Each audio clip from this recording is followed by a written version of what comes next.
You have built everything you have, the tribe, the position, the fire that people gather around. None of it was given to you. All of it was earned. You know what it costs to lose these things. You watched a man lose them once. You were the reason he lost them. Now there is a man in your tribe who makes you think of that, and the thought will not leave. Before we begin, this is the sixth story. It is told from where the first story began, from inside the tribe, from the position you have spent years building and protecting. You know the earlier stories because you lived them. The exile, the forest, the return, the shaman who arrived and then was gone. You know all of it from the inside, the decisions that were made and the cost of making them, and the life that was constructed out of the rubble of the life before. You are the chief. You have been the chief long enough that the word fits you the way your own skin fits. You do not remember a time before the responsibility of it, the constant weight of 20-something people depending on the quality of your judgment.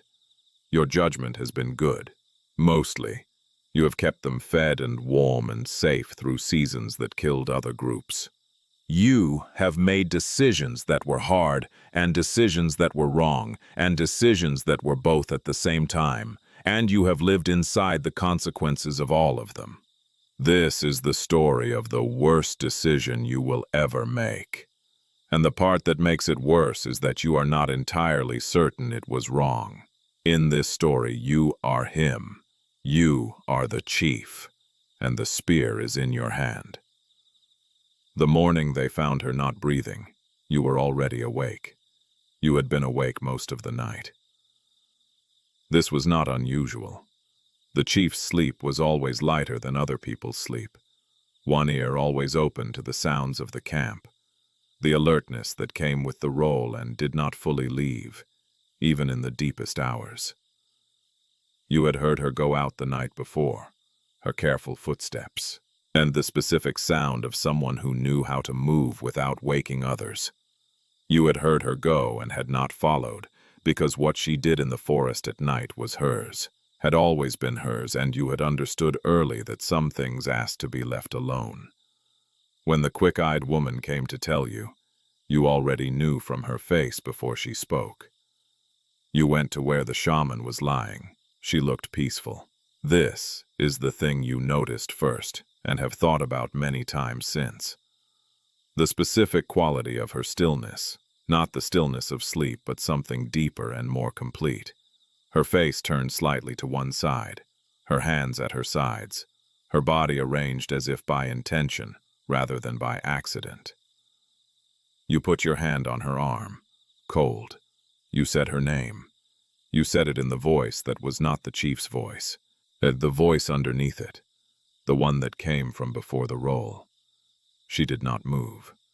The tribe gathered around you, the way tribes gather when something has happened that everyone needs to witness together. You stood and looked at her and felt the weight of what the tribe had just lost settle on you. She had been extraordinary. This is the plain truth of it. The kind of gifted that came along rarely, that could not be manufactured or trained into someone who did not already have it. The sick had recovered under her hands in ways they would not have recovered otherwise. The old man's cough, the child's wound. She had moved through the tribe's illnesses with a competence and a care that made the work look effortless, which meant it was anything but. She had also been beautiful. You noticed this the way you noticed useful things, as a fact with implications. Her face was the kind that people looked at twice, not intending to, because something in it held the attention without demanding it. You had looked at it twice yourself, in those early evenings at the fire, and had filed the observation away with everything else you were filing about her. Nothing beyond observation. You want to be clear about this, to yourself, if not to anyone else. She had been the shaman. She had been the tribe's healer. She had been a person whose quality you recognized and valued. What she had been beyond that was not something you had let yourself examine, and now she was gone. The loss of someone irreplaceable is a specific kind of grief. Not just the person, but the things only they could do. The gap that only their particular shape could fill. You had known what she was capable of, and you had understood that the tribe would be less without it. The future she might have helped create. The illnesses that might have been survived, the knowledge that would have grown in her and been passed on. All of that was gone with her. The grief of potential is its own particular weight. You brought her out of the shelter into the open air. This felt right in a way you could not have explained if asked. She had spent so much of her time in the open, moving through the forest, sitting outside in the night, going to the places between with nothing but the sky above her. Leaving her inside felt wrong. The tribe followed your lead. They always followed your lead, and in this they were right to, because you understood without needing to think about it what was needed here. Someone brought flowers. Not an elaborate arrangement, not ceremony in any formal sense. The tribe did not yet have ceremony in that sense. But someone had gone to the edge of the forest where the late autumn flowers still held on, small and pale, and had brought armfuls of them, and others had followed. And by the time you looked up, the shaman was surrounded by color in the gray of the morning. You stood at her head and looked at her surrounded by flowers, and the tribe stood around you, and no one spoke for a long time. She had come to you out of the eastern forest. She had sat at your fire and looked at you across the flames with those extraordinary eyes, and something had passed between you that you had recognized immediately and had been very careful with since. She had shown you things, not in words, in the way she moved through the world, the quality of attention she brought to everything, the sense she carried of there being more to the visible world than what the eyes could take in. Once, in the forest, she had taken your hand. You had been walking, the two of you, the tribe behind. She had stopped at a particular tree, an old one, very large, and she had taken your hand and placed it flat on the bark and said something about what was under the surface, about the life moving through it, about the connection between things that shared the same ground. Her voice had been very quiet and very certain, the voice of someone describing something they could see clearly. You had felt something under your palm. Whether it was the tree or the cold or the quality of her attention, you could not say. But you had felt something. You thought about this standing over her surrounded by flowers, about the things she had been trying to show you, the door she had been trying to open, the invisible thread she had described connecting everything alive. You thought about what it would have meant for the tribe if she had lived longer, if she had had time to pass on what she carried. And you placed one flower beside her hand. Then you turned away because a chief could not stand over a body for too long without the tribe beginning to need something from him. You buried no one in those days. The body returned to the ground in its own time, the forest taking back what had always belonged to it. But flowers were something else. Flowers were the living world placing itself beside the dead, saying, "You were here, you mattered. We mark the place where you were." This was not yet ritual. It was something older than ritual. It was the first impulse that ritual would eventually become. On the second day, the quick-eyed woman went to where the shaman had been lying. She came back with a look on her face that you had learned to read over the months of living alongside her. But the look of someone who has encountered something that does not fit the categories available to them.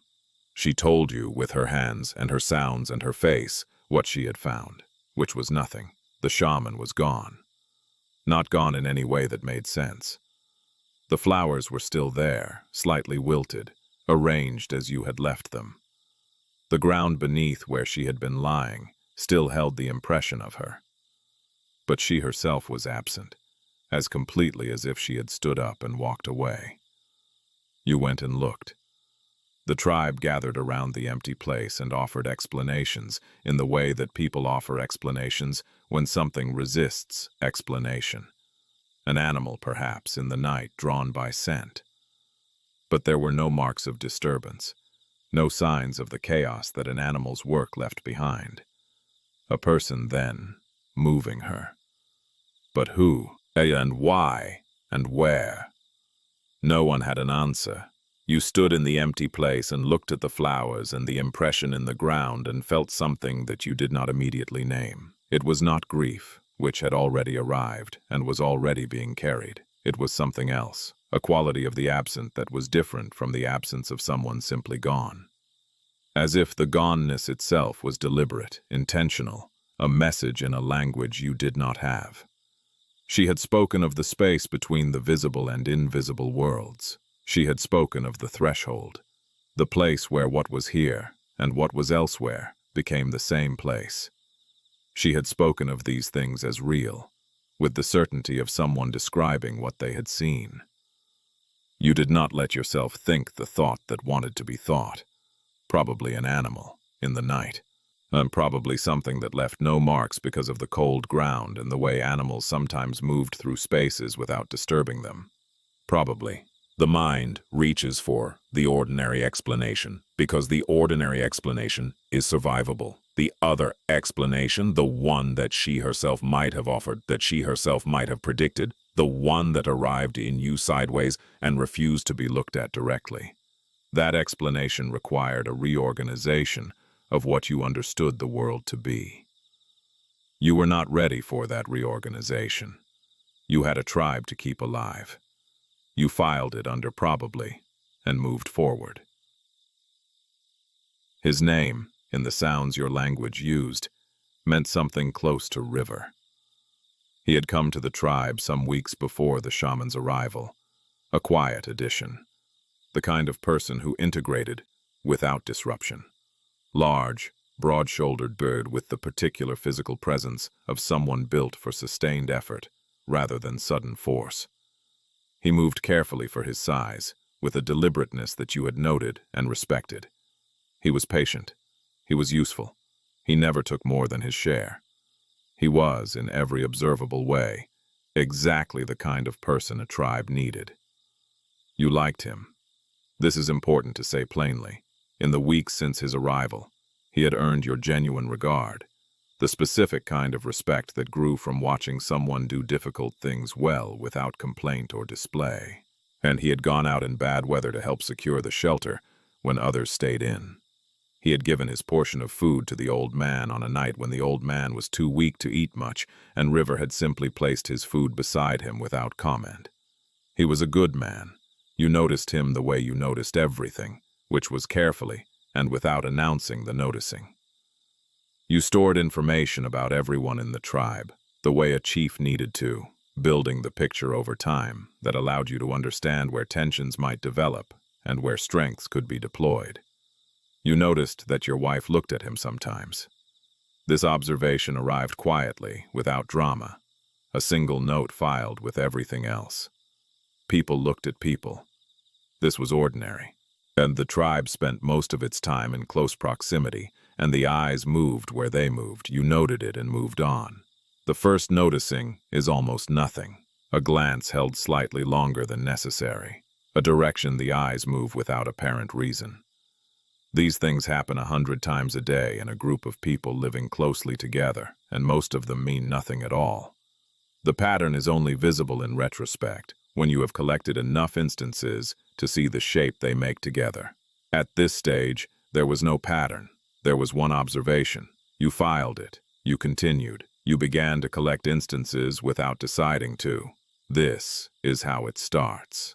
Not with a decision to watch, not with suspicion already formed, but with the mind doing what minds, trained on pattern recognition, do automatically. Noting, filing, connecting. You were not watching your wife and River specifically.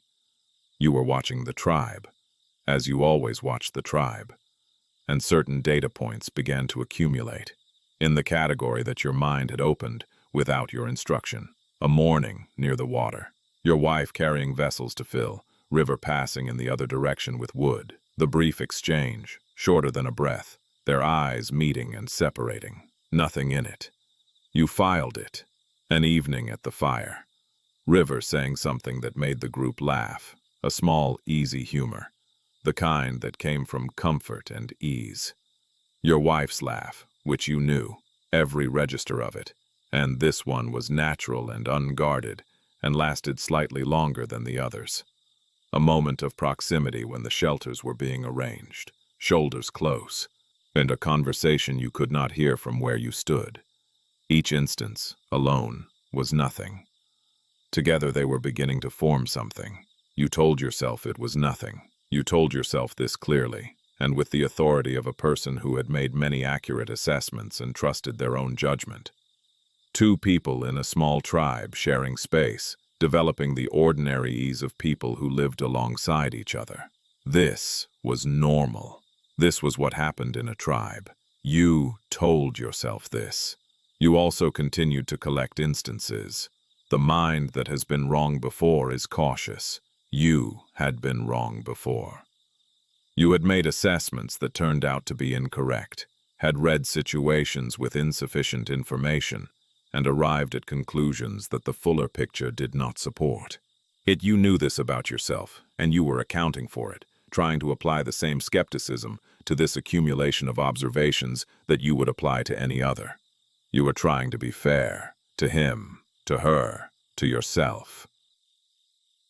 The memory arrived, uninvited, the way memories did. You were at the edge of the camp, evening, watching the light change over the trees when it came. Not the exile itself, earlier than that, the period before, the accumulation of small things that had preceded the exile, the way the old chief's eyes had begun to follow you with a quality that was different from how they had followed you before. You had been in his tribe, you had been one of his people, and there had been a woman in certain moments, and the old chief had seen something, or sensed something, or simply decided something, and one morning he had called you forward and said one word, "Go." You had not, at the time, thought too carefully about what he had seen. You had been focused on the exile itself, on surviving it, on what came after. But now, and standing at the edge of your own camp, watching the light fail, you thought about it from the other side, from his side. What had he seen? Glances, proximity, the ordinary movements of two people in a small group who were perhaps too aware of each other. He had seen a pattern in these things, and he had acted on the pattern. He had been right. This was the part you had never quite examined directly. Not about everything, not about the full extent of what he imagined, but about the direction of it, the potential of it. He had not been wrong to see what he saw. You stood at the edge of your camp, and the memory settled over you, and you looked at it from where you now stood, and understood something that the younger version of you had not been in a position to understand. The old chief had not been paranoid, but he had been reading a situation correctly, with insufficient information and incomplete tools, and the result had been imprecise, but not entirely inaccurate. You thought about River. There is a particular kind of knowledge that only comes from having been on both sides of a situation. You knew what it felt like to be the person watched, assessed, found threatening, removed. You knew the injustice of it, the abruptness, the reduction of something complex to a single brutal word. You also now knew, standing where the old chief had stood, something about why the word had been said. Both knowledges were true. They did not cancel each other. They simply coexisted, uncomfortable, in the same person. The thing about River was that he was genuinely good. This is the part that did not help. If he had been selfish or cruel or stupid, the accumulation of instances would have been easier to interpret, easier to act on. A man of bad character who was making advances toward your wife was a legible problem with a legible solution. A man of good character who was possibly doing the same thing or possibly doing nothing of the kind was something else entirely. He came back from a hunt one afternoon with more than his share and distributed the extra without comment. The old man, the children, the quick-eyed woman whose portion had been reduced by the previous day's poor gathering. He moved through the distribution with the specific unself-consciousness of someone who had not calculated the gesture, who was simply doing what seemed obvious. You watched him do this. You watched the tribe's response to it. the warmth that moved through them, but the particular quality of regard that people extended to someone who had done something good without seeking recognition for it. This was the regard that built loyalty, the regard that made people follow someone not because they had to, but because they wanted to. You understood this. You had built this yourself, painstakingly, over years, and you watched River build it in an afternoon without appearing to try. A child fell. River was closest and was there before anyone else moved the child up and examined and comforted in moments, a competence and gentleness in his hands that you would not have predicted from his size. He helped 2 of the older members of the tribe reinforce their shelter against the coming cold. He did not need to. He did it anyway. Said he did it with patience and skill, and without any of the martyred quality that generosity sometimes carried, the invisible demand for recognition. He simply did it and moved on. He was good. He was genuinely, simply, uncomplicated good. The worst-case version of what you feared was a man who wanted to take what you had built. But the man in front of you every day was not that version. He was something more confusing. A man who was doing everything right, being everything the tribe needed, and whose very rightness was the shape of the threat you could not quite name. A man who did not appear to want anything he did not have. A man who was, as far as you could observe, exactly what he appeared to be. And yet, it happened near the water. You were returning from the eastern part of the forest, a route that brought you back to camp from an angle that gave you a view of the stream before you reached it. River was there, filling vessels. Your wife was there, also at the water.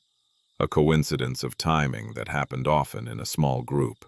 They were not close. They were not speaking. But as you watched from the trees, your wife stood and turned to go, and River looked up. The look lasted less than a breath. She did not see it because her back was already turned. But you saw it. It was not a look of calculation or intention. It was not the look of a man plotting something. It was the look of a man looking at someone he could not entirely help looking at. Involuntary and quickly corrected. The look that happened before the decision to control it. You had given that look. Once. On a narrow path, a long time ago. You knew exactly what it meant from the inside. You stood in the trees, and the look replayed behind your eyes, and something inside you shifted. Quiet and final, like a stone settling into a new position. You walked back to camp without going to the water. That evening you watched River at the fire. His face was open and easy, the face of a man at peace in his place, comfortable in the tribe he had joined, content with what he had. Nothing in it that looked like conspiracy or ambition or threat. Nothing in it that looked like anything except a good man sitting with people he had come to regard as his own. The look from the stream was still there. Behind your eyes, playing again, a look is almost nothing. You know this because a look is how it started for you on a path. And it was almost nothing, and then it became everything. The look does not tell you what will happen. It only tells you what is possible. What is possible, in the right conditions, over time, becomes probable. What becomes probable eventually becomes actual. You are looking at the beginning of a line and trying to see where the line ends. You sat with it for many days, not obsessively. You had a tribe to lead and a winter to prepare for. And the ordinary demands of your role did not pause to accommodate your private difficulty. You sat with it in the margins, in the spaces between tasks, in the hours before sleep, when the mind was quiet enough to look at things it had been too busy to look at during the day. The question had 2 parts. The first part, what was actually happening? You had a collection of observations, a look, a laugh, proximity, a pattern that might be a pattern or might be the product of a mind that was looking for a pattern because it had been burned by one before. You had been wrong about things. You might be wrong about this. The second part. If you were not wrong, what then? The old chief had exiled you. This had seemed from the outside like the action of a man threatened by something he could not control, a blunt and insufficient response to a situation that required more precision. You had suffered the consequences of that bluntness. You had always believed, at some level, that there had been better options available. But what were the better options? You could speak to River, but what would you say, and on what evidence? And what would his response tell you that his daily behavior had not already told you? He was not the kind of man who would confess to something he had not done. He was not the kind of man who would be frightened into stopping something that he did not yet know he had started. You could speak to your wife. But this too required evidence you did not have, required an accusation that could not be unsaid, required the kind of confrontation that changes the shape of a relationship permanently, regardless of the outcome. You could wait and watch and see what developed. Or you could do what the old chief had done. You could remove the variable. The old chief's solution was brutal and imprecise, and left you alive in the forest with everything you needed to become what you eventually became. An exile can survive. A removed variable cannot. If you were going to do what the old chief had done, you would not do it the way he did it. You would be more thorough. This thought arrived in you and settled there, and you did not immediately reject it, and the not rejecting of it told you something about where you already were. You began to think about the hunt. This was not unusual. The hunt required planning, the assessment of conditions, the selection of people, the reading of where the animals were moving and what the best approach would be. You thought about hunts constantly, the way a chief thought about the things that kept the tribe alive. But this particular thinking had River in it. River was a good hunter. You had watched him develop over the weeks since his arrival, the skills he brought and the gaps that closed as he learned from the others. He was patient, which was the most important quality. He was strong. He understood the forest. He would be a natural choice for the next significant hunt. You thought about this, about the routes the hunt might take, the parts of the forest that were most useful at this time of year, and the places where a person could move quickly, and the places where the terrain was difficult and required attention. You thought about the distance from camp that a hunt could take a group of people. You thought about how much of a hunt happened without witnesses. These were ordinary hunting thoughts. Chiefs thought about these things constantly: the territory, the terrain, the safety of the people you were responsible for. All of it practical, all of it necessary. You stopped the line of thinking before it arrived at its destination. You did not look at where it was going. You simply stopped it, carefully, and turned your attention to something else. The thought was still there. There is a moment before a decision, when the decision has already been made, but has not yet been acknowledged. The mind circles the thing it has decided. It's approaching and retreating, getting closer each time. You were circling. You had been circling for days. The circle was getting smaller. You found him at the fire in the early morning. He was awake before most of the tribe, which you had noticed before, an early riser like you. The fire already built up, the camp quiet around him, the gray pre-dawn light in the gaps between the trees. You sat beside him. You talked about the hunt. Naturally, practically the conversation that two men who were both thinking about the tribe's food supplies would have. The deer had been moving south. There was a route through the eastern forest that you had scouted recently. It would take most of a day, there and back. He listened. He asked questions, the right questions, the questions of someone who was genuinely thinking about the practicalities, where the animals were likely to be, whether the terrain was manageable. You watched his face as you talked. It was open, engaged, the face of a man who was pleased to be consulted, pleased to be included in the planning, pleased by the implicit acknowledgement that his skills were valued.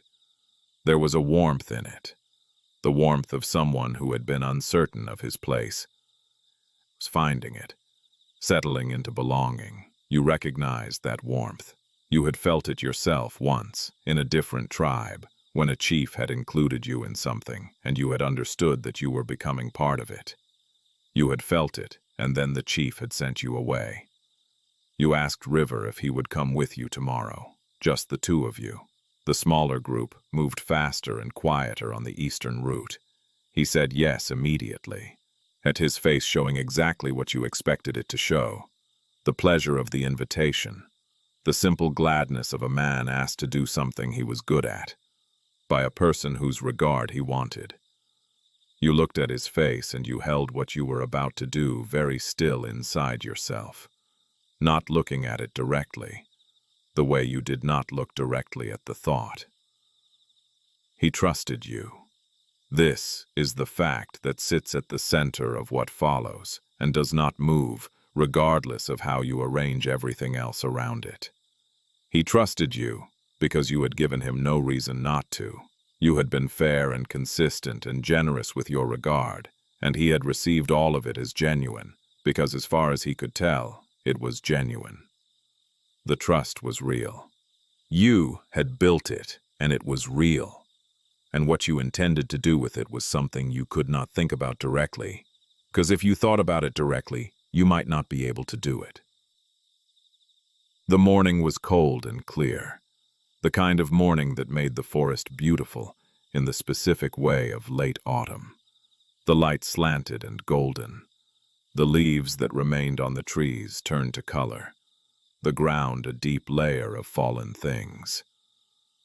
You walked the eastern route, and River walked beside you, and the forest received you both without comment.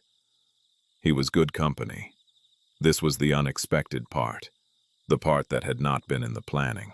He was quiet when quiet was right and present when presence was called for, the specific ease of someone who understood that companionship did not require constant speech. You walked together for a long time without talking, and it was not uncomfortable. You talked sometimes, about the forest, the tracks you were reading, the direction the deer had been moving, and about the winter and what it looked like from the signs the forest was giving. He noticed things you had not noticed, pointed them out with the unassuming directness of someone sharing information rather than displaying knowledge. He told you something about the forest he had come from, to the east, the different quality of the trees there, the way certain animals behave differently in different territories. He spoke about it with the mild affection of someone describing a place they had loved and left, not with grief but with the settled peace of someone who had found somewhere else that also felt right. He had found somewhere that felt right. He meant here. He meant this tribe. You listened to him say this, and the thing inside you, that had been held very still, stirred slightly, and you held it stiller. The deer tracks were where you had expected them. You read the ground together, the two of you, confirming direction and timing. He was good at this, better than you had given him credit for, with a subtlety of reading that spoke of years of practice. You moved to the position you had scouted on your own the day before when you told the tribe you were checking the route. The position where the terrain funneled movement, where a person coming from the north would pass through a gap in the rock formation, where the sight lines were clear and the ground was open, and there was nothing between the gap and where you now stood except distance and air. River moved into position beside you, reading the situation the way you had read it, arriving at the same tactical assessment, and he settled into his crouch with the patience of an experienced hunter. He was looking at the gap. You were looking at him. In the last ordinary moment before an irreversible thing, everything is exactly the same as it has always been. The trees, the cold, the quality of the light, his profile as he watched the gap, focused and calm, the face of a man doing something he was good at, in a place he had come to feel was his, beside a person he had come to trust. All of it ordinary, all of it about to end. You raised the spear. Your hands were steady. They were always steady. You had thrown 1,000 times, and your hands knew the weight and the balance, and the exact point of release, without requiring instruction. The muscle memory was complete, and it did not ask your permission. He was still looking at the gap. You threw.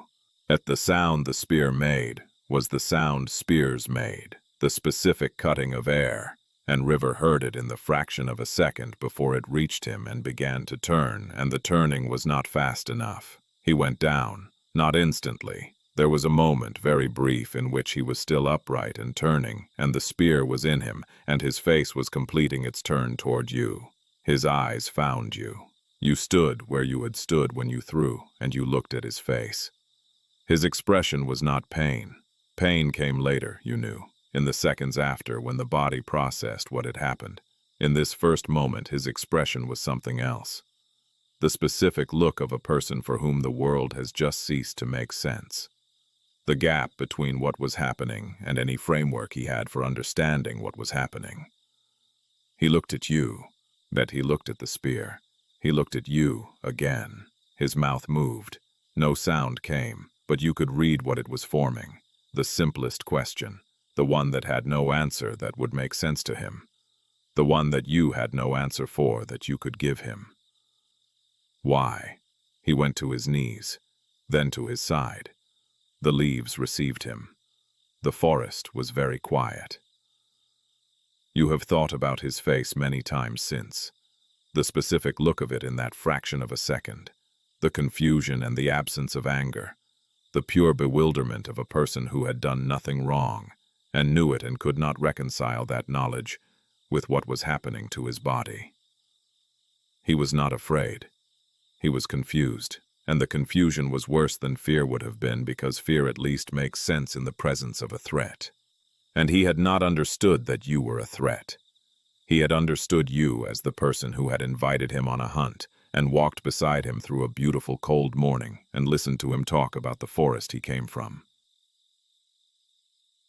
You walked back to camp alone. The forest around you was exactly as it had been on the walk out. The same trees, the same light, the same cold air. The world had not changed. Only one thing in it had changed, and you had changed it, and the irreversibility of that was something you were beginning to feel in the body. A weight that had not been there before, settling in the chest and the arms and the back of the throat. You had prepared what you would say. The hunt had separated, as hunts sometimes did. You had not seen where River went. You had waited. He had not come back to the meeting point. Perhaps he had taken a different route home. Perhaps he was already there when you arrived. He would not be there when you arrived. The tribe would wait, then the tribe would search. And then the tribe would arrive at the conclusion that the forest had taken him. The way the forest sometimes took people, without warning and without explanation. This happened. Everyone knew it happened. The tribe would grieve, and then the tribe would continue, because the tribe had no other option. You walked, and you thought about River's face. You thought about what he had said about the tribe feeling right, feeling like somewhere he had found. The specific quality of a person who had been uncertain of belonging, and had found it. You had given him that feeling, deliberately, over weeks, the consistent fairness and regard that you extended to everyone and that he had received as genuine. It had been genuine. This is the part you could not simplify. Your regard for him had been real. He had been exactly what he appeared to be, a good man, and a useful member of the tribe, someone who had earned the belonging he felt. You thought about the look on his face when he fell. You thought about the old chief standing at the camp watching you walk into the trees. Whether he had felt this, whether this weight was what exile felt like from the inside of the decision to exile. You thought about whether you had been wrong, not wrong in the way of having made a factual error, wrong in the way of having acted on a fear rather than a fact. The instances you had collected, the pattern you had constructed from them, the conclusion you had drawn, whether any of it had been real, or whether you had looked at a good man living his life and seen in him the shape of your own history and acted on the shape rather than the man. Whether River had been guilty of anything at all, you did not know. You would never know.